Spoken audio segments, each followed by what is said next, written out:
السلام علیکم ورحمۃ اللہ وبرکاتہ۔ انجمن نور الاسلام اردو ہائی اسکول ساکینہ کا کی جماعت ششم کے مضمون جنرل سائنس کا پہلا سبق عنوان قدرتی وسائل ہوا، پانی اور زمین کا پہلا آن لائن پیریڈ ہے۔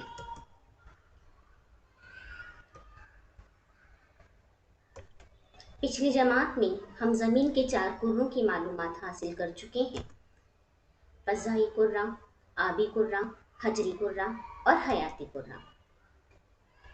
یہ تصویر آپ نے جماعت پنجم کے ماحولیاتی مطالعے کے حصہ اول میں دیکھی ہے، مشاہدہ کیا ہے، جس میں زمین کے کرے دکھائے گئے ہیں۔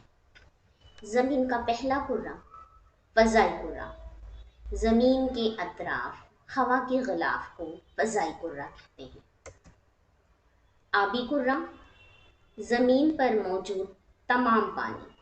بچوں، یہ پانی زمین پر بھی موجود ہے اور زیر زمین پانی یعنی وہ پانی جسے ہم کنویں کے ذریعے اور بور ویل کے ذریعے حاصل کرتے ہیں۔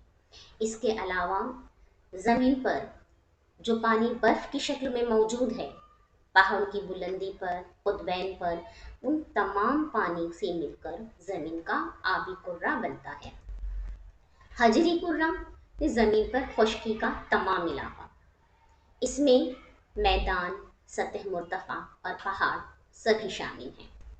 حیاتی کرہ، فضائی، آبی اور حجری کرے میں موجود تمام جاندار۔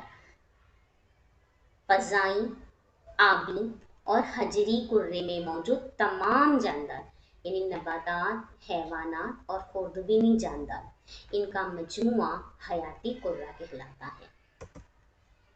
زمین پر موجود تمام چیزوں کا تعلق ہوا، پانی اور مٹی سے ہوتا ہے۔ ہوا، پانی اور مٹی، تینوں عوامل جانداروں کے لیے انتہائی ضروری ہیں۔ اپنی بنیادی ضرورتیں جاندار انہی تینوں عوامل کے ذریعے پوری کرتی ہیں، اس لیے انہیں قدرتی وسائل کہتے ہیں۔ اب ہم قدرتی وسائل کے متعلق مزید معلومات حاصل کریں گے۔ سب سے پہلے ہم ہوا کے متعلق معلومات حاصل کریں گے۔ کرۂ ہوا، زمین کے اطراف پائے جانے والے ہوا کے غلاف کو کرۂ ہوا کہتے ہیں۔ اس کی مختلف تہیں ہیں، جس کے متعلق ہم نے 5ویں جماعت میں معلومات حاصل کی تھی۔ اس تصویر کو ذرا غور سے دیکھیے۔ بچوں، یہ تصویر آپ نے 5ویں جماعت میں ہی دیکھی ہے اور اس کا مطالعہ و مشاہدہ بھی ہم نے وہاں کیا ہے۔ ایک بار پھر اعادے کے طور پر ہم اسے دہراتے ہیں۔ سب سے پہلی تہ ہے کرۂ متغیرہ۔ کرۂ متغیرہ یہ زمین کی سطح سے لگی ہوئی ہوا کی تہ ہے۔ اس تہ میں بادل، بارش، گرد، ہوائیں، آندھیاں جیسے آب و ہوا سے تعلق رکھنے والے واقعات ہوتے ہیں۔ اس میں 80% گیسیں پائی جاتی ہیں۔ چونکہ تمام موسمی تبدیلیاں اسی کرۂ متغیرہ میں ہوتی ہیں، اس لیے اس تہ کو تغیر پذیر تہ بھی کہا جاتا ہے۔ دوسری تہ ہے کرۂ قائمہ۔ کرۂ متغیرہ کی باہر تقریباً 50 کلومیٹر تک کی تہ کو کرۂ قائمہ کہتے ہیں۔ اس تہ میں 19% گیسیں پائی جاتی ہیں۔ دیکھیے، کرۂ متغیرہ میں 80% گیسیں تھیں، کرۂ قائمہ میں 19% گیسیں، یعنی جیسے جیسے ہم بلندی پر جائیں گیسوں کا تناسب کم ہوتا جاتا ہے۔ اسی کرۂ قائمہ کی تہ میں نچلے حصے میں اوزون گیس کی تہ ہے۔ یہ اوزون گیس سورج کی بالائے بنفشی شعاعوں کو جذب کر لیتی ہے۔ بچوں، بالائے بنفشی شعاعیں یعنی کیا؟